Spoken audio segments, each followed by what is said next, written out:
a base da pirâmide tem que ser revisitada do ponto de vista de melhorar também a eficiência. Ali tem dinheiro que é desperdiçado, jogado fora, e muitas vezes o mais necessitado ele ainda não consegue ser visualizado, mas são problemas operacionais. Onde que está a verdadeira e maior desigualdade? Aquilo que eu dizia antes. O brasileiro está sendo jogado fora do jogo, Vicente, primeiro pelo desemprego em massa. O primeiro direito social que é negado ao brasileiro é o direito a estar empregado sem ter uma preocupação de que talvez passe 1 ano ou 2 e ele não encontre emprego, que é a quantidade de desalentados que se soma aos desempregados formais. Como vocês sabem, 13, tal milhões de pessoas desempregadas, que são aquelas que o IBGE pergunta, você na semana anterior esteve procurando emprego? Se ele disser estive, ele está formalmente desempregado. Estava procurando e não achou, não encontrou. Se o sujeito diz, não estive, até já desisti ou não estou nem mais pensando nisso, ele é um desencorajado ou desalentado. Aliás, essa estatística eu tenho a honra de dizer que estava lá quicando na grande área, o IBGE, às vezes, por excesso de preciosismo, estava lá rejeitando mais uma coisa, vamos botar para fora essa informação que não era muito, vamos dizer, particularmente brilhante para o governo, mas nós, como presidente do IBGE, temos que informar o país. Então, essa massa de desalentados, ela é o 28 milhões, né? 27,7 para ser preciso no último dado. Ela é um choque, é uma violência contra um país que tem o nível de potencial econômico que nós temos. É completamente disfuncional. Segundo aspecto da desigualdade, é a desigualdade no acesso ao capital. Verifiquem como é que o brasileiro poupa. O brasileiro poupa sempre de modo forçado. E, aliás, isso vem dos anos 50. Não é? Ele tem uma poupança forçada via FGTS, que ele não sabe direito se o governo administra bem ou não. A gente sabe que não administra. Mas não tem gerência sobre... Ele é um hipossuficiente. Ele tem a previdência social mais desorganizada, porém mais cara do mundo, se somar a parte do empregador com a contribuição dele, não existe composição de alíquota tão elevada, nem nos países nórdicos, quanto aqui. E, no entanto, ele não tem gerência. E aquilo é uma poupança. Uma poupança que não poupa porque o sistema é de repartição. Eu contribuo, a Haddad está aposentado, o meu dinheiro vai para você. Macroeconomicamente, não existe essa poupança. Existem os empréstimos compulsórios, como existiram empréstimo compulsório de gasolina, o empréstimo compulsório da energia elétrica, que está lá e o governo se recusa a fazer essa conta, uma das razões pelas quais essa questão da privatização da Eletrobras tem que fazer essa conta toda certinha antes. Não é? Portanto, estou só dando uma rápida pincelada. Sim, o próprio FAT, que acaba indo para o BNDES, compõe lá um capital do BNDES, aquele capital que a União diz que é dela, o BNDES é da União Federal, devia ser dos trabalhadores. Portanto, a minha proposta objetiva é a seguinte: nós temos que passar da fase assistencialista pura para darmos ao povo capital. E eu tenho certeza que poucos estão pensando nisso e muito menos ainda sabem como fazer. Eu sei como fazer. Sei onde o dinheiro está, sei por que ele está lá, e sabemos perfeitamente como nós vamos fazer essa modificação de capital. E essa modificação de capital vai ser o maior choque positivo de riqueza, ao que se acrescentarão os programas de legalização da propriedade de residências em comunidades e favelas. Foi uma coisa que eu fiz lá no Cantagalo, eu não era governo, subi lá como Instituto Atlântico e fiz, era um protótipo. Está até relatada no meu livro, Galo Cantor, só que agora nós temos que fazer milhões de legalizações no meio urbano e no meio rural. A minha conta é de que só isso, Haddad, vai dar 1 trilhão de geração de valor para pessoas que vivem hoje com postos precários. 1 trilhão, sem tirar dinheiro de bolso de ninguém, sem aumentar a tributação. É o milagre da geração de valor pela criatividade. Criatividade. E é bem mais do que qualquer Bolsa Família. Porque 1 trilhão é 1 trilhão. Né? Você tem uma casa que é de posse precária, que custa 15, que hoje tem um valor lá de transações informais, 15 mil, 20 mil. No Rio de Janeiro e São Paulo é mais do que isso hoje, mas na média brasileira. Se eu te disser que ela vai valer 30 mil com o papel do registro de imóveis, você já botou no bolso de cada cidadão, cada família, na realidade, em média, 15 mil reais. Se você multiplicar por 10 milhões de repetições, esses 15 mil, você já está com 150 bilhões. Isso é só o início da valorização. Por favor, agora a pergunta é do Fábio Greck, do Sindifisco. Candidato, em 2016, a Receita estimou que no ano seguinte o impacto das desonerações sobre as contas da Previdência seria de aproximadamente 63 bilhões. Como defender que deve ser feita uma reforma da Previdência sem antes acabar com as distorções na arrecadação do sistema, como as desonerações na folha, que retiram receita? E também como defender a reforma se o Estado é incapaz de cobrar os defensores confessos da Previdência? Muito bem. Nós ainda não fomos administradores da área fiscal, mas eu imagino que a minha experiência de IBGE e de BNDES vá se repetir. Talentosos e até dedicados servidores e um sistema que não funciona direito e que merece aperfeiçoamentos com criatividade, engenhosidade e, principalmente, com coragem de fazer. Depois eu conto a história em relação ao censo agro. E, sem isso, eu acho que a sua pergunta sobre desonerações, etc., e até sobre a reformulação maior de Previdência, fica prejudicada. A questão da desoneração ela existe, quer dizer, quando se passou da folha de pagamento a incidência da contribuição do empregador para o faturamento, ali a turma meio que errou de conta de propósito porque queria mesmo diminuir o ônus, não é? Depois verificou que o dinheiro ficou faltando. Ficou faltando porque não houve uma compensação fiscal em outras áreas. E agora estão cometendo, a meu ver, o erro maior, que é reonerar a folha de pagamento, que neste país, como esse país de 27 milhões de empregados, precisa, antes de mais nada, e é uma das 20 metas, tornar a relação de trabalho simples, objetiva, direta, sem praticamente ônus nenhum que não seja a parte que o próprio empregado faz para o seu próprio pecúlio, os 8% a 11% da parte dele. A outra parte que já estava lá, junto com sendo tributado ao faturamento, era preferível fazer, falei isso ao presidente da República, junta PIS, COFINS, como está em parte no relatório Raul, PIS, COFINS, IPI, CID, a contribuição previdenciária do empregador, isso tudo se soma ao ICMS e nós temos a reforma tributária na circulação das mercadorias e serviços, ou seja, é a parte que a sociedade toda estará pagando e deixa a parte do empregado para ele continuar contribuindo. Assim eu vejo como a maneira mais fácil de nós reformularmos o sistema fiscal previdenciário. Etapa número 2, esta previdência, mesmo com esse reequilíbrio financeiro, não para em pé, porque no século XXI nós precisaremos de previdência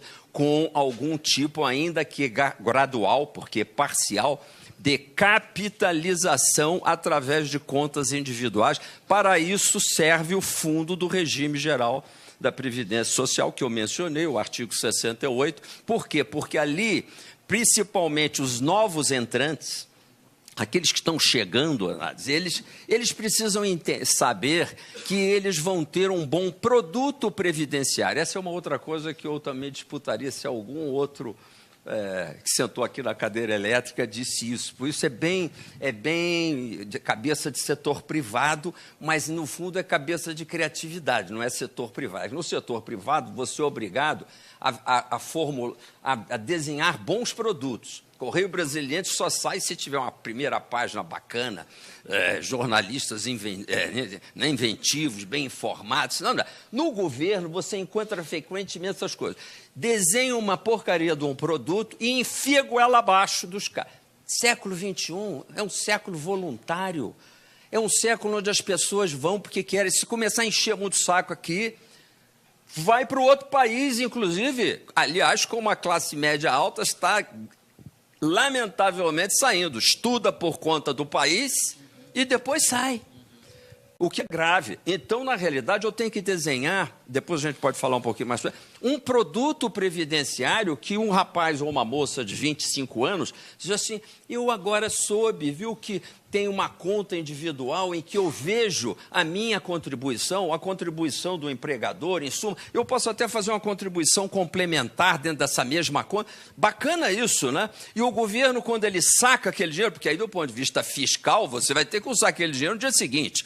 Não existe milagre, eu não posso deixar aquele dinheiro lá. O governo emitirá dívida?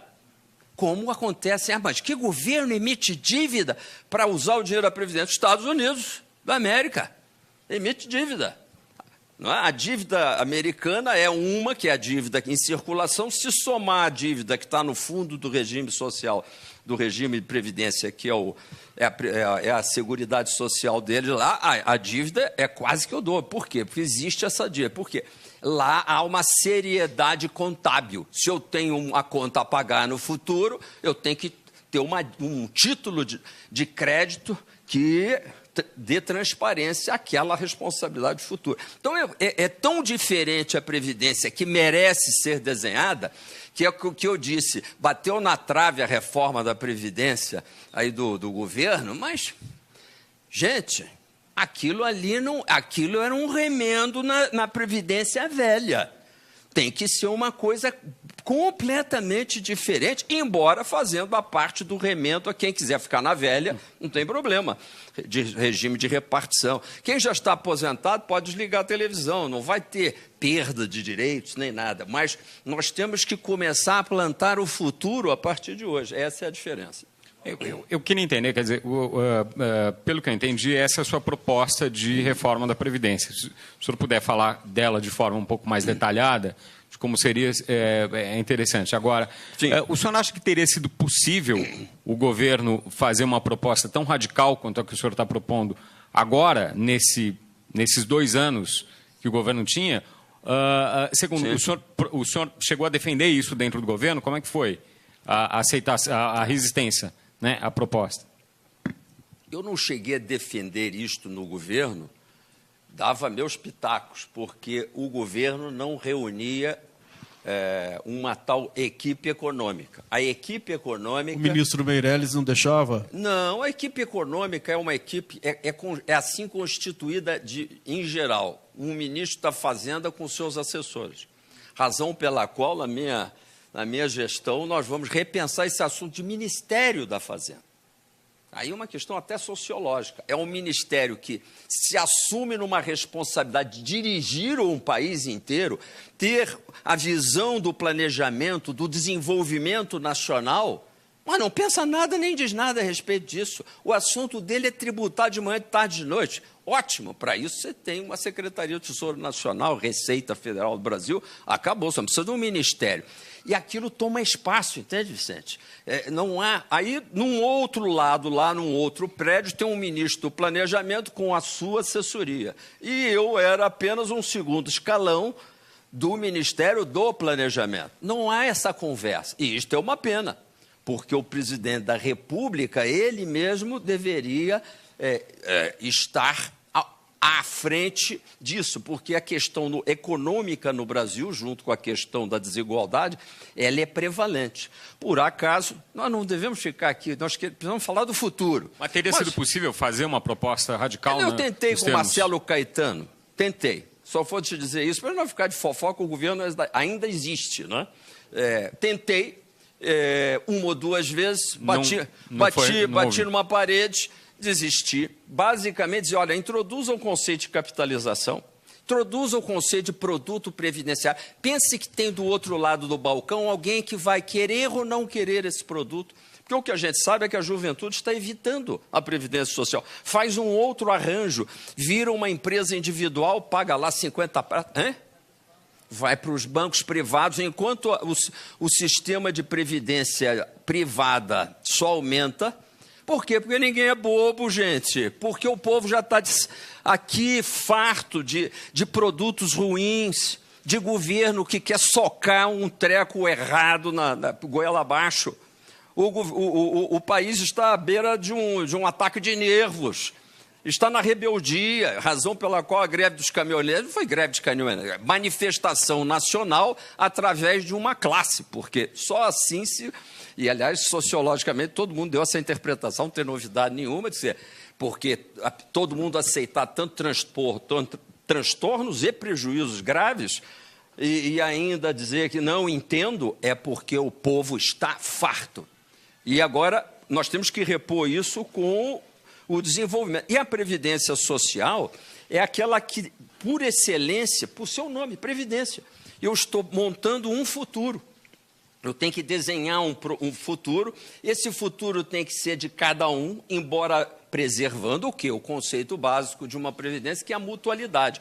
Se acontecer alguma coisa com a Denise que inabilita ela para o trabalho, o conjunto, que são dezenas de milhões, aí o prêmio de seguro fica barato, inclusive, a gente vai socorrer a Denise, ela não tem problema, na faixa de contribuição que ela decidiu fazer. Amanhã ela não está, inclusive, empregada, não tem problema nenhum. Ela pode até ter uma regra de saque sobre aquele pecúlio, etc. e tal. E outras coisas tantas do tipo discutir se nessa nova previdência você vai se aposentar, Paulo, com 60, 65. Aposenta com 45, se você tiver rico. Por quê? Você vai ver quanto que está o seu pecúlio e, eventualmente, vai tornar aquilo uma anualidade. Se você é um sujeito que tem boa saúde e quer ir até os 70, como eu, não tem problema. Você vai ser um contribuinte com mais pecúlio. Então, é uma nova forma que convive com a antiga. Por quê? Porque quem está há 2, 3 anos de aposentar, quer saber? Eu poderia até usar uma regra de transição, que tem que haver. Você pode sempre levar o que você amealhou para dentro da nova Previdência e vai ficar uma coisa linda. Essas projeções vão estar todas no nosso plano de 20 metas. Nós estimamos que em 10 anos nós já tenhamos adesão de cerca de 26 milhões, mais de jovens, mas também dos que resolveram passar para a Previdência nova.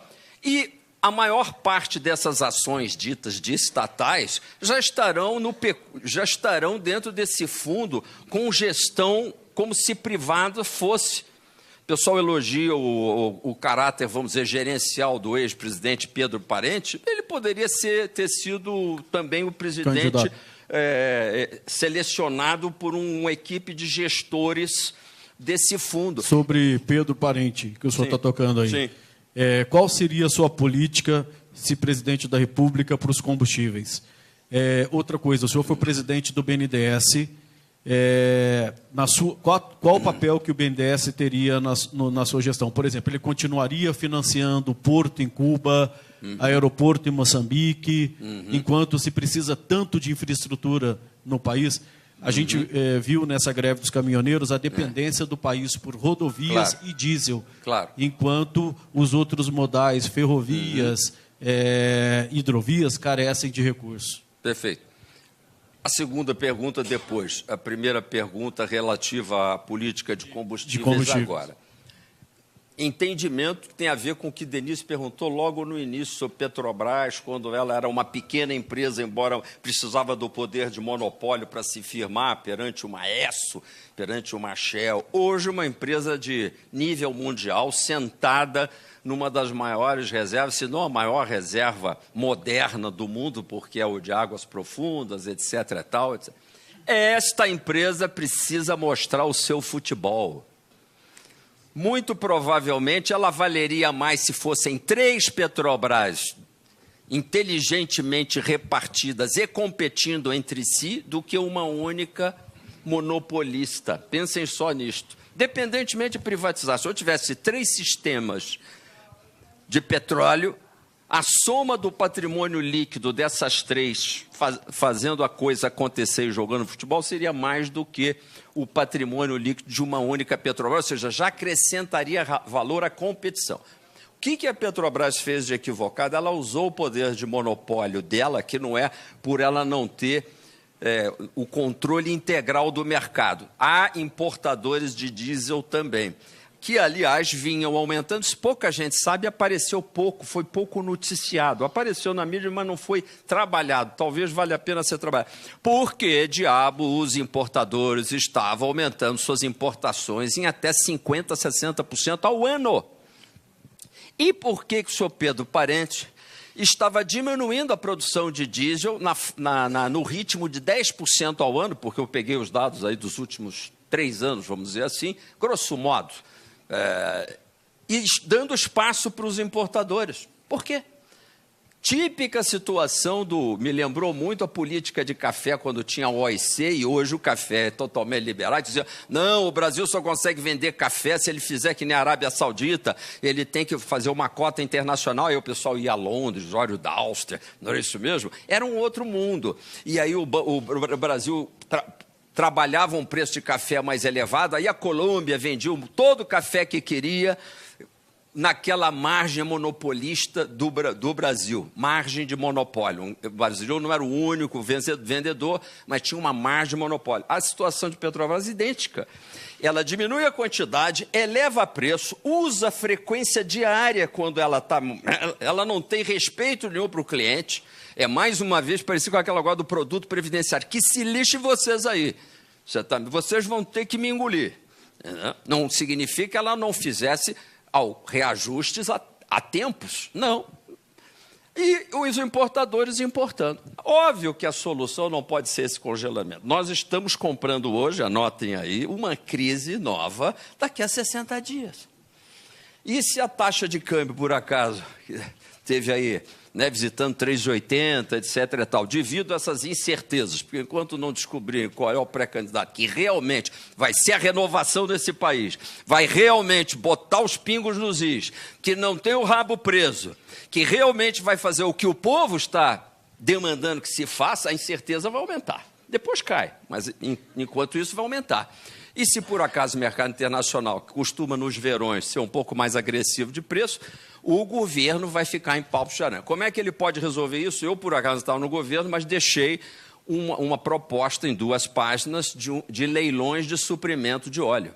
Gente, coisa simples, você só consegue controlar o preço do tomate na feira se houver mais tomate sendo oferecido. Com menos tomate, não adianta vir um fiscal dizer que o preço do tomate tem que ser R$3, ele vai ser R$10 o quilo. Então... Sim, tá bom, tá bom, desculpa, é porque elas me provocaram sobre esse assunto. Sobre o BNDES, então, numa linha... por acaso há essa frase que ficou jornalisticamente repetida, a gente financia os portos lá e tal, informação para todos que tenham interesse. O BNDES só financia obras de qualquer natureza quando notas fiscais chegam ao banco, ponto. Essas notas fiscais não podem ser venezuelanas, nem peruanas, nem norte-americanas, nem francesas, nem de empresas dessa natureza. Elas só podem ser referidas a máquinas, engrenagens, equipamentos produzidos no Brasil ou serviços de engenharia de empresas brasileiras. Ou seja, o que o banco financia, mediante a apresentação de notas fiscais, é a parte brasileira que foi vendida nessas obras. O porto, o metrô, a estrada, etc. Tal. A parte estrangeira, que, aliás, alguns bancos de desenvolvimento estrangeiros financiam, o Brasil é mais rigoroso, ele não financia. Portanto, embora esse país estrangeiro fique devendo, claro, no final é um país estrangeiro, e ele paga um rico seguro, prêmio de seguro, que é estabelecido pelo Ministério da Fazenda, lá no Fundo Garantidor de Exportações, que depois some no orçamento, e daí a problemática, porque o governo, mais uma vez, mais uma porcaria, o governo se mete a ser um segurador de... Não, quando você tem um sinistro automático, você bateu. Você não quer bater com o carro, mas lamentavelmente alguém bateu no seu carro. Você liga para a sua seguradora e diz, olha, infelizmente eu tive o quê? Um sinistro. Sinistros ocorrem, é por isso que você vende seguro, senão não ia ter esse mercado de seguro. Não é? Por enquanto, o único que bateu com o carro mesmo chama-se Moçambique. Né? O Venezuela está batendo, não batendo, porque ela atrasa não sei o quê. E esta carteira do Ministério da Fazenda é totalmente superavitária, é mega superavitária. Só tem um problema, o dinheiro não está em lugar nenhum. Percebe? Que, mais uma vez, aquele negócio do dinheiro de um fundo que não é fundo, que já foi usado para uma outra coisa, bagunça orçamentária. Entendeu? Então, aí depois o BNDES é que tem que... fica, vamos dizer assim, com a parte da culpa e, de fato, não tem. Neste caso, não tem. Mandei, inclusive, da minha gestão, eu que não tenho nada a ver com isso, fui lá durante poucos meses, fiz uma revisão completa de todos esses procedimentos.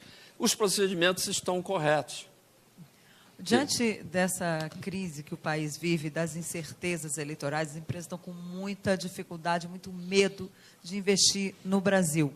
E a gente percebe que depois desse susto da greve aí dos caminhoneiros, é preciso ter alternativas ao transporte rodoviário. Como é que se faz isso? Como é que se transforma o país menos dependente do diesel, da gasolina e das rodovias, se a gente tem um cenário aí em que as pessoas...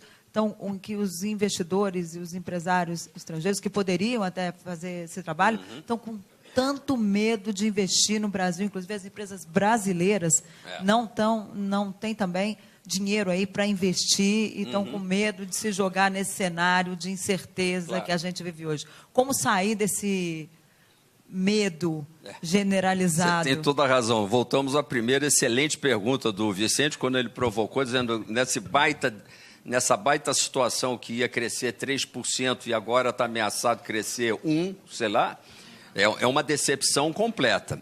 Ocorre em momentos de virada de país.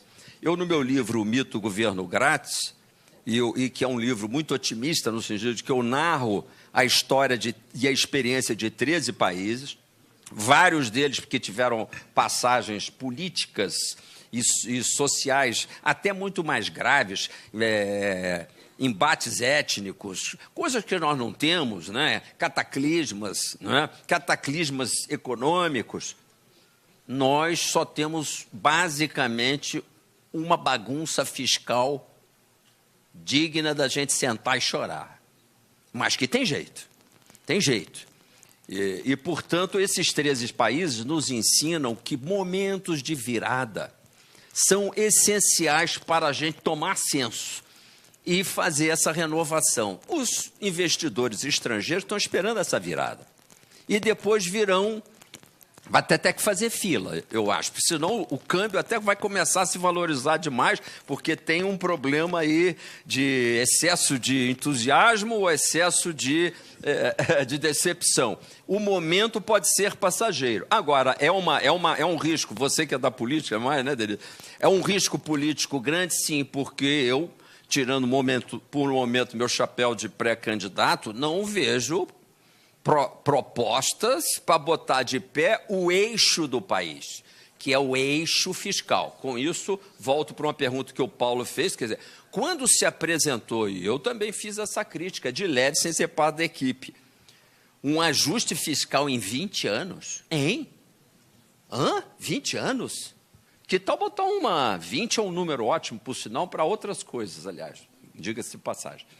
20 é maravilhoso, mas 20 metas, é o nosso programa de 20 metas. Mas 20 anos para fazer um ajuste, isto é quase que avisar para o distinto público que dá para desconfiar que não vai dar certo. Ajuste tem que ser feito durante o mandato do sujeito que está dizendo que o ajuste vai acontecer. Ali, então, teve um erro de partida fundamental. Gastou-se o capital político de uma emenda constitucional, mexeu-se na Constituição, né, com os 2/3, etc., 2 turnos em cada casa. Ali você tinha que ter feito barba, cabelo e bigode. A reforma tributária nós tínhamos apresentado ao presidente Temer na mão dele. O professor Gastão Toledo ainda está lá no 3º andar, que é o principal, era o nosso principal colaborador, com a parte constitucional já feita, não é isso? O relatório do antigo relator André Moura, eu digo nesse nível de detalhe, porque como brasileiro e fora do governo, eu estava dedicado a ver que essa mãe de todas as reformas ocorresse. Plano Real dos Impostos. Ali o presidente realmente tinha que ter feito a tributária junto com a reforma dos gastos. Mas não, ele fez só ele gastou uma munição enorme para simplesmente aprovar uma regra, me perdoe, equivocada, que diz que o total dos gastos no ano seguinte ao ano base só pode variar de acordo com a taxa de inflação. Certo? É isso? Só com a taxa de inflação. O que? Do total. Portanto, ele já não diferencia entre custeio e o que a Denise quer, que é mais ferrovia, mas nunca se investiu tão pouco. Porque quando você bota uma tampa na panela... Sim, mas quando você tem custeio e investimento já é a menor parte do orçamento brasileiro. E, além do mais, todas as despesas são constitucionalizadas, sacralizadas, você é obrigado a dar reajuste, o custeio é a única variável que sofre. Desculpe, o investimento. Então, o investimento cai, entendeu?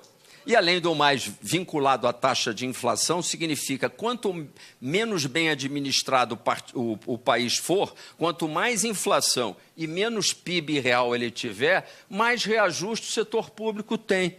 Que regra é essa? Não tem pé nem cabeça isso. Devia ser o contrário.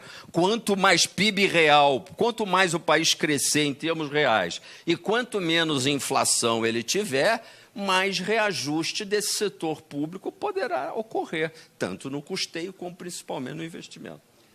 Professor, como o senhor é da área de educação, nós sabemos que outro grande calcanhar de Aquiles nosso é a educação. Com certeza. Os meninos chegam ao concluir o 9º ano, incapazes de ler um texto simples, de escrever uma redação de um parágrafo ou de fazer cálculos elementares. No seu plano de 20 metas, o que o senhor prevê para a educação, para melhorar efetivamente a qualidade da educação brasileira? Porque todos os candidatos, isso em todos os tempos, dizem que a educação é prioridade. Exatamente. Mas a nossa educação está caindo de qualidade ano após ano. Exatamente. O que o seu plano de metas sugere? Quase que uma palestra. Mas eu sei que vale. Mas eu o senhor tem poder de síntese. Controlar. Tem poder de síntese. Vou me controlar exatamente para dizer... Se concentrar no seu tempo, porque a próxima entrevistada tem voo, então a gente precisa realmente... Claro, com certeza. O professor, já que você falou de professor, gentilmente, o professor Peter Drucker, recentemente falecido, gênio da administração, principalmente um grande filósofo, ele cunhou uma palavra que resume para eu poder responder e que eu trouxe para o nosso plano de metas, que é Web Education, Web Educação. Não é mais do que o governo eletrônico, que também é outra meta, ampliado. Ou seja, vamos usar as armas do século XXI para levar a educação de melhor qualidade para aquele jovem, para aquela criança, onde ela estiver. Vai exigir um processo de banda larga, e aí tem, inclusive, uma cervejaria que agora parece estar levando uns caminhões durante o período da Copa para poder, em lugares remotos, transmitir, etc. e tal. Está aí, quer dizer, o setor privado, quando é futebol, ele dá um jeito de levar esse sinal. Nós temos que ter esse sinal. Já temos o satélite geoestacionário, que é também uma possibilidade ótima. Nós vamos usar isso. Por quê? Porque nós precisamos dar, dentro desse sistema web, possibilidade a qualquer aluno de oportunizar os melhores professores do Brasil. E o professor local, ele também vai se capacitar nessa mesma rede, porque um dos problemas da dificuldade de aprendizado está, às vezes, numa certa limitação do professor, que é mal pago, e temos aí toda aquela coisa que nós sabemos qual é. E, número 2, a gente observa que o governo federal faz avaliações muito tardias do que acontece com o aluno. Quando ele já está lá no quinto, sexto, nono ano é que a gente vai começar a descobrir que ele está sem base. Não, nós temos que... A parte federal da educação tem que ser a fiscalização e estar no comando dessa aeronave educacional. E por quê? Porque relembro a todos os que nos acompanham, aeronáuticos, que o governo federal também ele não pode tudo nessa área. A parte fundamental é do município, não é isso? A parte média é do Estado, e depois o governo federal tem as universidades, que também vão merecer uma reformulação realmente integral. Mas a educação ela precisa, primeiro, ter uma verba adicional para os professores estarem em tempo integral e os alunos poderem estar em tempo integral. Essa é uma primeira coisa que tem que acontecer. Até 2022, estamos calculando como transformar essa educação em tempo integral, mas referindo à educação web. Ou seja, nós temos que aproveitar melhor o tempo. A nossa palavra-chave no Brasil, gente, é eficiência, eficiência e eficiência. Eu vou pedir para o Cláudio Damasceno fazer a última pergunta. O Cláudio é presidente do Sindifisco. Para o senhor, e depois a gente faz as considerações finais. Tá bom. Foi de 15 minutos essa conversa ou de 1 hora? Quase 1 hora. É? Eu estou me divertindo tanto, está tão bom, é ótimo. E a gente percorreu uma parte do Brasil, mais uma outra parte que não, mas está nas 20 metas. Né? Doutor Paulo. Por favor, querido. Primeiro, agradecer pela sua presença. Nós somos o Sindicato dos Auditores da Receita Federal. Time de campeões. Obrigado. Mas eu vou falar sobre uma questão que o senhor, Haddad Squares, ela até falou sobre a questão da desigualdade social. E nós, auditores, nosso conhecimento, a nossa área de atuação, claro, a área de fiscalização tributária, arrecadação, e a gente tem uma preocupação com a desigualdade tributária. Então, nesse assunto, até 1995, os lucros das empresas distribuídos aos seus sócios acionistas, eles eram tributados a uma alíquota de 15%. E aí, em 1995, passou-se, então, a uma isenção dessa tributação. Veja que, enquanto o empresário, que, por exemplo, lucra 10 milhões e acaba não pagando nada, o trabalhador que ofere de rendimento acima de salário acima de 4.700 já é tributado em 27,5%. E essa é a desigualdade tributária que nós temos hoje nesse país. E aí eu lhe pergunto, porque nos demais países do mundo, né, há tributação não apenas na pessoa jurídica, né, que tem no nosso país, mas também nas pessoas físicas, né, que é a tributação sobre os lucros e dividendos distribuídos. Só no Brasil e na Eslovênia o lucro distribuído é isento atualmente. O que o senhor, caso seja eleito, pretende fazer para acabar com essa distorção que, no nosso entendimento, se nós queremos justiça social, ela passa também pela justiça fiscal do nosso país, e essa seria uma medida que contribuiria para fazer com que quem ganha mais também pudesse pagar mais, que é o que não acontece hoje no país. Agradeço a sua pergunta.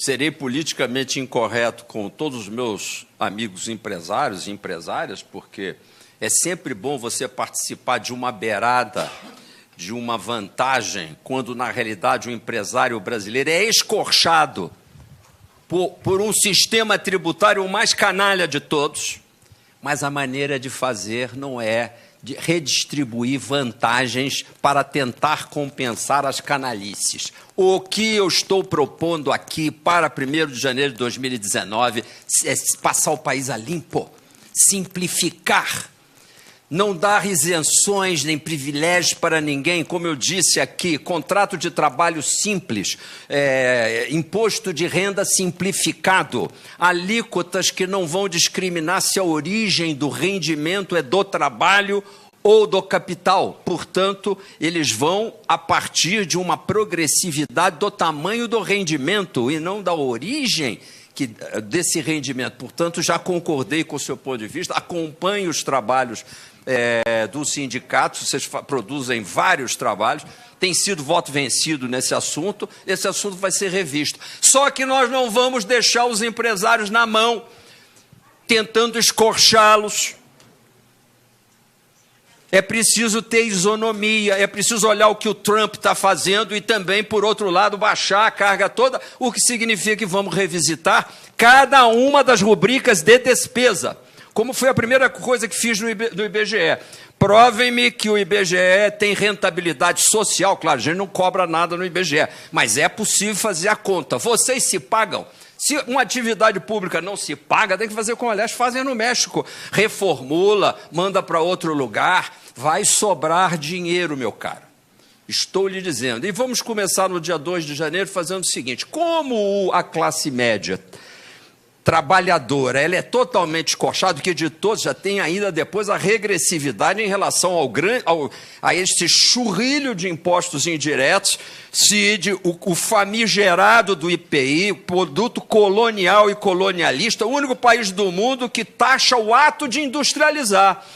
Por isso é que eu estou dizendo, o empresário é preciso enxergar também o que você tem que dar num mano cravo, outra na ferradura. Então, acabar com isso. E como a classe média paga regressivamente mais, no dia 2 de janeiro, eu já andei fazendo as contas, fiz as contas até para o presidente Temer, mas aí não tiveram muita coragem. De R$5.000 para baixo, o trabalhador estará isento do imposto de renda. Já basta o que ele paga na gôndola do supermercado. Ponto. 5.000 para baixo, ele já está isento. A partir daí, vamos conversar a respeito de imposto de renda. Portanto, é uma mudança forte, radical, ela não é coisinha para lá, coisinha para cá. A regra geral é que todos os brasileiros e brasileiras são iguais perante a lei, perante seus rendimentos. Simplificar geral. Uma outra das metas, uma medida desburocratizante por dia antes do presidente escovar os dentes, meu caro Santana. O chefe de gabinete traz, e para ter um simbolismo, inclusive, assim, com aquela cara mesmo, assim, qual é a medida de hoje? Não prometi a partir do segundo ano, porque depois de 365 medidas de fim de papelada, eu acho que vai... Isso vai faltar, mas pode ser que falte, né? A gente faz uma a cada 2 dias.